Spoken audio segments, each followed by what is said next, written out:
네, 오늘 첫 번째 시그널 픽에서는 이기인 개혁신당 수석 최고위원 모시고 자세한 얘기 나누겠습니다. 어서 오세요. 네, 안녕하십니까. 네, 반갑습니다. 이재명 대표의 공직선거법 1심 판결이 있었는데 네. 사실 이 재판하면은 이긴 최고를 또 빼놓을 수 없는 거잖아요. 네. 직접 증인으로도 출석을 하셨죠. 네네네. 거기서 좀 지켜보신 느낌은 어떠셨나요? 일단은 이제 호주 트램 연수 단체 사진을 공개했었고, 네. 그걸 가지고 이제 검찰이 직접 나와서 어떻게 입수를 했는지 그리고 공개한 이유가 무엇인지 좀 소명했으면 좋겠다라고 하면서 증인으로 채택이 됐고 네. 들어가서 이제 재판의 분위기를 좀 봤는데 그때에서도 지금 민주당이 얘기했던 조작론이 굉장히 쟁점이었었습니다. 재판에서도요? 예. 네. 그러니까 이제 이재명 측 대표와 변호인은 왜 이걸 사진을 잘랐느냐, 이건 조작이다. 그리고 그러니까 증인이 생각하는 조작이라는 건 무엇이냐라고 계속해서 집중적으로 추궁을 했고, 네. 재판장님한테 그랬죠. 아니 재판장님, 조작이라고 하는 것은 우리가 옆 사람한테 구체적으로 누군가를 보여주기 위해서 확대하는 걸 조작이라고 하지 않습니다. 그렇죠. 조작이라고 한다면 있는 공간에 없는 인물을 합성해가지고 만든 것을 조작이라고 합니다라고 얘기하니까 곧바로 재판장님 수긍하시면서 네. 이재명 측 변호인을 혼내셨어요. 아, 혼났습니까? 네, 본질과 벗어나는 질문을 하지 말라라고 얘기하면서 그때 이미 조작론은 배척이 됐거든요. 근데 계속해서 지금 민주당이 뒤끝이 남아있는지 조작론을 계속 펼치고 있는 거죠. 그러니까 계속 그 말을 좀 유지를 하려는 느낌이 들어요, 민주당에서는. 근데 이긴 최고 같은 경우는 1심 결과도 사실은 사람들이 예상한 거에 비해서는 좀 중형이 나왔다라고 볼 수 있을 텐데 네. 2심에서는 더 강한 형량으로 바뀔 거다 이런 예상을 하셨더라고요. 일단은 1심이 알아보면은 중형이 아닌 게 2023년 7월에 이 선거사법에 대한 양형 기준이 좀 더 강화가 됐습니다. 예. 그러니까 기존에는 벌금형이 기본이었다면 바뀐 대법원의 양형 기준 상으로는 이제 당선을 목적으로 한 허위사실 공표가 기본이 징역 10개월이거든요. 기본이. 예, 그래서 감경 사유가 있느냐 없느냐, 가중 사유가 있느냐 없느냐에 따라서 바뀌는데 네. 기본이 10개월이기 때문에 오히려 후한 판단, 너그러운 판단을 했다라고 좀 보여지고 집행유예까지 받았었으니까 네. 2심에서 더 강한 형량이 나올 거라고 예측하는 이유는 김문기 씨 몰랐다라고 하는 부분이 이제 무죄를 받았는데 전 유죄로 판단될 수 있는 가능성도 있다고 생각을 해요. 왜냐하면 그렇죠. 예. 이재명 대표와 김문기 씨 간에 사인 간의 친분이나 일면식을 판단하는 것이 아니라 더 이상 이제 대장동이라는 개발 비리에 있어서 어떤 구성원의 요건, 관계들을 검증하는 재판으로 비화될 수 있기 때문에 그리고 심지어 지금도 대장동 재판이 진행되고 있지 않습니까? 네. 그러면 이 재판이 대장동 재판에 적지 않은 영향을 미칠 수 있기 때문에 이런 부분들까지 좀 면밀하게 고려가 된다면 이 심에서도 좀 더 형량이 더 강하게 나올 수 있는 가능성이 있다. 저렇게 보는 거죠. 하긴 좀 세세히 따져보면은 김문기 씨를 몰랐다라고 하는 부분은 또 무죄가 된 점이 있어서 그게 또 항소심에서는 어떻게 판단을 나올지는 봐야 되겠네요. 네. 다음 주에 있을 위증교사 혐의 사건 이것도 내용은 좀 잘 알고 계실 것 같은데 혹시 이거에 대해서는 좀 어느 정도 나올 거다 예상해 보신 게 있으실까요? 일단 공직선거법 재판보다는 구형이 세니까 세죠. 3년이잖아요. 훨씬 더 강한 선고가 나올 거라는 것을 예측할 수 있고 또 양형 기준상으로는 감경 사유가 네. 이제 반성 내지는 우발적 범행인데 반성은커녕 지금 잘못이 없다라고 강변하고 있고 우발적 범행이라고 하기에는 김진성 비서한테 몇 차례나 통화하면서 네. 자신의 위증을 교사한 것을 보면 감경 사유는 없는 것 같아요. 예. 양형 가중 사유에는 이제 동종 범죄, 그러니까 무고죄가 있기 때문에 훨씬 더 강한 형량을 받을 수 있다는 걸 예측할 수 있고 우리 정치 시그널을 듣는 많은 애청자분들이 이재명 대표 SNS에 올려진 그 김진성 비서의 녹취록 한번 좀 들어보셨으면 좋겠어요. 네. 과연 그것이 실패한 교사로 받아들일 수 있는가 아니면 정말 위증 교사인가 그 면밀히 들어보면은 교사라는 걸 확인할 수 있는 것이 3분 40초 제가 기억하는 분초수가 그겁니다. 3분 40초 3분 3분 전체 40초. 녹취 중에 3분 40초. 네, 3분 40초쯤 그리고 18분 12초인가 그럴 거예요. 예. 이게 몇 번이나 김진성 비서한테 이재명 대표가 네. 그때 당시에 이 사건은 검찰도 성남시도 KBS도 이재명을 범죄를 저지른 사람으로 몰아야지만 이익이 생기는 것이라고 좀 말해달라는 취지로 얘기를 하거든요. 예. 그러니까 이 사건이 자신의 검사사칭에 대한 어떤 성찰이나 반성이 아니라 정치적으로 흐른 사건이다라고 말을 해달라고 몇 번이나 반복적으로 이야기를 합니다. 네. 이걸 어떻게 위증 교사로 보죠. 반면교사는 아니잖아요. 네, 그렇잖아요. 반면교사는 아니죠. 그렇죠. 네. 그러니까 그것을 아마 들으신 분들은 확실하게 위증 교사이다라고 판단하실 거예요. 그러니까 더욱 센 형량이 나오지 않을까 싶습니다. 그리고 사실 우리가 들어보는 거는 제3자가 그냥 듣는 거고 그걸 직접 들었다는 당사자도 나 그래서 위증했다라고 진술을 하는 거잖아요. 그러니까 들은 사람도 교사라고 느낄 텐데 느꼈고 그렇게 통화를 한 당사자도 이거 교사라고 말하는 마당에 본인 이재명 대표만 지금 실패한 교사다 단순한 의견이다라고 지금 강변하고 있는 것 아닙니까? 아마 재판부가 합리적으로 판단할 겁니다. 25일 선고 결과도 좀 지켜보기로 하고요. 네. 이기인 최고께서 얼마 전에 SNS 올리신 글을 보니까 김문기 씨 이제 고 김문기 전 처장의 유가족이 직접 연락을 이기인 최고에게 해온 것 같아요. 1심 선고 결과 보고 유족들이 좀 어떤 얘기를 전해주셨는지 궁금한데 뭐 일부 공개는 해주셨지만 선고 전에도 몇 번 이제 메신저를 통해서 뭐 메시지를 주고받았기도 했었고요. 그리고 선고 직후에 그날 밤에 이제 아내분께서 직접 연락이 오셔가지고 아직 판결이 다 나온 건 아니지만 그래도 증인으로 자처해 주신 덕분에 조금은 위안이 됐다는 말씀도 해주셨고 그러면서 어떤 본인의 심경 그리고 가족이 처한 상황들을 말씀해 주시는데 매우 힘들어 하시더라고요. 특히 올해 이제 따님이 수능을 봤는데 수능 시험장에 이제 숨쉬는 비상약을 챙겨갈 정도로 힘들어하고 있고 이 선고 전에도 사실 그 아버님을 따라간다라고 막 이렇게 이야기까지 했다고 하더라고요. 그 따님이요? 예, 따님께서 그만큼 힘들어하고 있고 그러면서도 이제 와서 보니까 이재명 대표 그러니까 성남시가 왜 초과이익 환수 조항을 대장동 사건에서 빼려고 했는지도 이해가 된다고 하고 그리고 대장동 사건이 터지고 나서 고 김문기 씨가 집에 와서 아내분한테 이재명 대표가 가장 의심스럽다고도 얘기를 했다고 하더라고요. 이런 종합적인 말들까지 해주시면서 심경을 전해주셨습니다. 가족들이 좀 그래도 점점 좀 위안을 좀 받고 이렇게 일상으로 좀 돌아가셨으면 하는 생각이 드는데 이게 뭐 지금도 이게 아픈 기억이실진 모르겠습니다만 김문기 전 처장 발인날 공개된 게 이제 대선이 한창 진행되던 때였기 때문에 이 대표와 아내 김혜경 씨가 이제 크리스마스 캐럴에 맞춰서 이제 춤추는 영상이 공개가 됐었습니다. 그래서 뭐 당시에도 가족의 어떤 입장이 좀 전해지면서 이제 많은 국민들이 좀 이건 좀 아니지 않냐라고 했던 기억은 나는데 그때 또 이제 노모가 상당히 좀 너 가슴을 친다. 그러니까 오히려 그 뭐 크리스마스 춤춘다 이것보다 그 장례식장에 오지 않은 그 사실 자체가 김문기 씨를 안다라는 증거일 수밖에 없는 게 제가 성남시 의원 시절에 이제 이재명 대표의 업무 추진비 사용 내역을 쭉 봤거든요. 본인과 친하지 않고 일면식이 없는 직원들의 부조 내지는 경조사도 다 줍니다. 그 정도로 다 챙기는. 그러니까 챙긴다라는 목적보다 자연스럽게 경조금을 내고 부조금을 내고 하는 그런 관계가 자연적으로 이어져 왔는데 김문기 씨의 장례식장에서는 이악 물고 나타나지도 않은 데다가 부조금도 안 냈다라고 하는 것은 오히려 대장동 사건에서의 김문기 씨 핵심 관계자들의 연관성을 끊어내기 위한 증거가 아닌가 저는 이렇게 보거든요.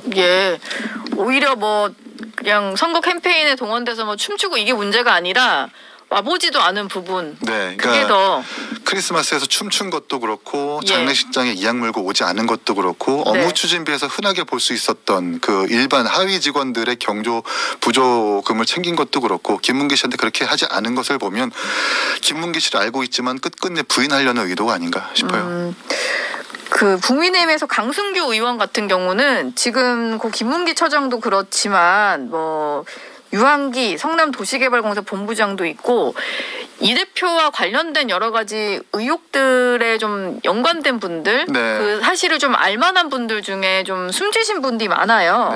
그러다 보니까 국민의힘은 이제 대놓고 이게 이재명 관련자 의문사 진상규명위원회를 만들어야 되는 거 아니냐 이런 말까지 좀 하는데 물론 이 표현은 조금 그 거부감을 느끼시는 국민도 있을지 모르겠습니다. 의문사라는 단어 자체예요. 이기인 최고가 보시기엔 좀 어떻습니까? 그 6명 중에서 대장동 내지는 이재명 의혹의 직접적인 당사자가 아닌 분도 계시기는 해요. 이렇게 뭐 대장동 개발 내지는 백현동 개발, 대북송금 관련해서 직접적인 관계자가 아닌 분이 돌아가신 분도 계신데 제가 조금 의아했던 건 전영수 비서실장. 이거든요. 예. 유한기 본부장도 마찬가지지만 전영주 비서실장은 이재명 시장이 성남 시장인 시절에 이제 3급 공무원 이제 최고 실장 자리를 처음 만들었을 때 처음 임명됐었던 분이기도 하고 이재명 시장의 업무 추진비에 대한 야당의 공세를 앞서서 방어했었던 정말 충신 중에 충신이거든요. 네. 근데 이분이 이제 대북 송금 수사를 받다가 돌연 돌아가신 것 아니에요. 그러면서 이제 유서를 이재명 대표의 책임이 있는 것 알지 않습니까? 그리고 정치 그만하십시오라는 취지로 유서를 썼는데 대북 송금 수사를 받다가 어떤 부분에서 이렇게 압박을 받았는지가 사실 개연성이 아직 드러나지 않았고 네. 구체적인 이유 같은 것들이 아직 언론에 보도되지 않았기 때문에 전영수 비서실장에 대한 그 수사의 상황 그리고 이재명 대표와 어떤 식으로 소통을 했는지에 대한 것은 좀 특검 내지는 이런 진상조사위원회 별도의 위원회 차원에서 좀 밝혀줘야 되지 않을까 싶어요. 물론 뭐 돌아가신 분들이 전부 다라기보다는 일부 좀 그 개연성이나 연관성이 좀 드러나지 않은 네. 조금 의심되는 부분은 좀 밝혀질 필요가 있다. 네, 전영수 비서실장 같은 경우에는 특히나 그렇습니다. 예, 아까 저희가 처음 시작 때 그 결정적인 증거가 됐던 사진 네. 이기인 최고가 제출하셨던 그 사진 이게 이재명 대표의 공직선거법 유죄를 입증하는 데 결정적 역할을 했다 말씀을 드렸는데 네. 이때 공개하실 때요 이게 이 정도로 유죄를 뭐 결정짓는 확실한 증거가 될 거다 이렇게 생각하셨나요? 그때는 재판이 진행되는 것은 아니었으니까요. 네. 그때 이제 하위 직원이라서 김문기 씨를 성남시장 재직 시절에 몰랐다라는 그 말에 제가 눈이 뒤집어져가지고 예. 아니 제 방에 김문기 씨가 와가지고 몇 번이나 이재명 시장에 대한 친분을 인증하기도 했었어요. 또 회의록에서도 백현동 대장동은 아니지만 제 지역구인 서현동과 관련해서 직접 보고했다라는 회의록까지 남겨져 있는 마당에 그리고 대장동 개발이라는 게 민관 합동 개발이지 않습니까? 네. 그러니까 성남시 측의 이익을 민간 기업으로부터 주장해야 되는 유일한 이사가 김문기 씨였거든요. 그 말인즉 민간 합동 개발을 공약했었던 이재명 시장 입장에서는 김문기 씨가 이재명의 공약인 셈입니다. 네. 그런 사람을 모른다고 하니까 쓱 화가 나더라고요. 그래서 도시개발공사한테 본인들의 컴퓨터에서 다뤄졌던 모든 파일을 전부 다 가져오라고 자료조치를 요구했고 그 수많은 파일 중에 섞여 있었던 건데 이걸 통해서 그러니까 이재명 시장이 자꾸 이렇게 정치적 수사를 통해 가지고 부인을 하는데 그것에 반박할 수 있는 건 정치적 대응이 아니라 한 장의 증거나 사진 자료다라고 생각을 해가지고 제출을 했는데 결국 이제 그 거짓말로 유죄를 입증받은 거지 않습니까? 이 정도까지의 파급은 예상하지 못했습니다. 예. 사실 그게 전체 사진도 같이 공개를 하셨었고 네. 그 중에 좀 확대된 더 잘 보라는 취지로 조금 더 확대된 사진도 공개를 하신 건데 그 로얄 보타닉 가든에서 11명의 단체 사진을 예. 함께 공개를 하면서 그쵸. 이 사람이 고 김문기 씨다, 공개하신 건데, 유당규 예. 본부장이다, 김진욱 비서다, 이재명 시장이라고 같이 동시에 공개를 했는데 네. 그것만 뽑아가지고 조작했다라고 이야기를 하니까 예. 근데 이 전후 사정을 알고 있는 재판부는 당연히 이 말을 기각하고 배척하죠. 그렇죠. 단체 사진도 같이 올렸는데 네. 그 얘기를 하니까 오히려 이제 이 조작이라는 표현을 만든 이게 아마 변호의 논리였을 텐데 그게 좀 발목을 잡은 셈이 됐다 이런 생각이 들었어요. 마치 골프를 친 것처럼 조작을 했다라는 거잖아요. 네. 그런데 골프를 치지 않았다고 한 적은 없다. 예. 이런 논리인 거잖아요. 네. 그럼 민주당대로의 문장을 완성해 보자면 마치 골프를 친 것처럼 조작을 했다. 사실 골프를 쳤다. 이렇게 되는 거지 않습니까? 예. 앞뒤가 안 맞는 말이 되는 네. 거죠. 그러니까 당연히 그러니까요. 재판부도 그걸 판단했을 거다. 바로 캐치를 했고 뭐 당시에도 물론 이제 증인으로 나가셨을 때도 바로 이제 변호인을 꾸짖을 정도로 네. 그 논리는 좀 재판부가 본질에서 벗어난 이야기를 하지 말라. 본질에서 벗어났다 보셨고 예. 당시에 저도 기억이 나는 게 대선 앞두고 국민의힘에서 이재명 비리 국민검증특위위원으로 활동을 하시면서 네. 사실 여러 가지 이긴 최고를 통해서 나왔던 여러 기사들이 꽤 많았던 기억이 납니다. 네.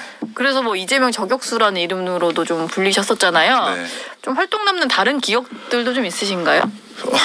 단독 기사들이 되게 많은데 기억에 나는 네. 건 이제 김문기 씨의 사진처럼 핵심적인 자료를 공개했던 비근한 예 중에 하나가 성남FC 관련해서 성남FC의 이제 그 사건의 본질은 그겁니다. 그러니까 성남FC의 후원금 받은 것이 두산 기업이 가지고 있었던 병원 용지를 상업 용지로 바꾸는데 그 대가성으로 후원을 줬다라는 것이 이제 사건의 본질이거든요. 네. 근데 그것을 입증할 수 있는 자료가 지금까지는 없었었는데 예. 성남시 인수위 시절에 이제 제가 인수위원 활동하면서 성남시 집행부 공무원한테 두산과 성남이 오갔던 모든 공무원들 수량의 제한 없이 다 갖고 와라라고 얘기를 했고 네. 인수위원들 다 퇴근하고 혼자 남아가지고 밤까지 이렇게 한 장 한 장 수천 장 다 검토하다가 그런 공문을 발견을 한 거죠. 네. 만약에 두산이 사옥을 짓게 되면 용도를 변경해주게 되면 성남FC의 후원을 검토하겠다라는 그 한 장의 공문을 발견을 한 겁니다. 네. 그래서 SBS에 저희 전달을 해줬고 네. 채널A에 주시지 않나요? 그러니까요. 네. 채널A에도 많은 걸 들었던 것 같은데 예. 원종진 기자님께서 그걸 단독 보도하는 바람에 네. 그때 이달의 기자상을 받으셨을 거예요. 아, 이달의 기자상까지 주셨어요. 그래서 아마 그게 이제 네. 이 재판에서도 유효하게 이제 자료로 쓰여지면서 네. 수사와 재판의 속도가 붙게 된 것으로 알고 있습니다. 근데 그게 지금 아직도 재판이 진행 중이잖아요. 네. 병합이 되면서 지금 그렇게 된 거죠? 그럴 겁니다. 근데 이제 아마 공직선거법 재판이 1심 선고가 내려진 만큼 개문발차했잖아요. 예. 그러니까 다른 재판부가 정치적 부담을 느끼지도 않아도 되고 앞으로의 어떤 재판 남은 심리에서 좀 정치적 어떤 사법 압력 없이 이렇게 네. 좀 투명하게 법 집행을 잘 할 것이다 이렇게 예견합니다. 어제는 이재명 대표가 그 경기도 지사 시절에 법인카드를 사적으로 유용한 혐의로 기소가 됐는데요. 네.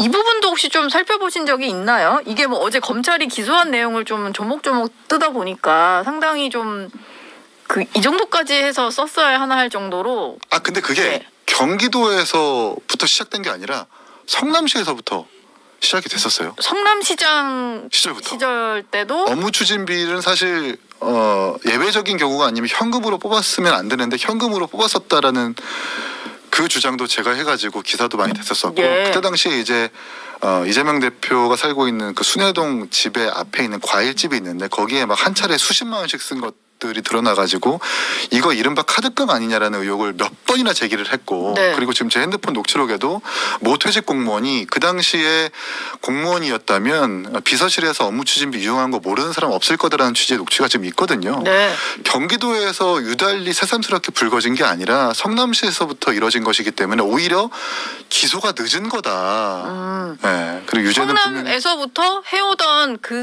그때 습관대로 그대로 갖고 간 경기도 거죠. 지사 때도 했다 이렇게. 배소연 비서가 그렇게 한 거잖아요. 예. 이 김혜경 씨의 어떤 지시와 암묵적인 어떤 이런 그것을 두고 업무 추진비를 쓴 거고 또 경기도에서만 지금 금액이 산정돼 있는데 아마 성남시까지 아마 그 금액을 더 수사해가지고 산정을 하게 되면 아마 더 큰 형량이 나오지 않을까 예상을 합니다. 예. 지금 이재명 대표는 유죄 선고 이후에 오히려 더 나는 뭐 결코 죽지 않는다 이런 얘기도 하고 민주당 주변에서는 이 대표 무죄를 주장하는 이런 멘트들이 많이 나오고 있는데 네. 이건 좀 어떻게 들으셨어요? 뭐 신의 사제 비유를 하기도 하고 그 사법부에 대해서는 상당한 좀 압박으로 느낄 만하거나 아니면 좀 조롱으로 느낄 만한 표현도 하고 뭐 그러잖아요. 그러니까 지금 거의 사법 불복 수준이죠. 그리고 이재명 대표의 지지자들이 지금 1심 선고의 판사들 사진까지 인터넷에 돌려가면서 네. 사실상 조리돌림하고 있거든요. 그러니까 이재명을 살리겠다고 하면서 오히려 이재명을 죽이는 팀킬을 하고 있다. 저는 이렇게 보고요. 아니 빨리 반성하고 죄송하다고 인정을 하면서 적정하게 반박할 건 반박하겠다는 정도의 어조만 가져간다면 2심 선고에서도 혹은 남은 재판에서도 그 양형의 감경 사유가 될 수 있을 텐데 계속해서 삼권 분립의 나라에서 사법부를 이렇게 조리돌림하고 압박하는 것은 오히려 이재명 체제를 종시시키는 것을 가속화하는 팀킬이다. 저는 이렇게 봅니다. 예.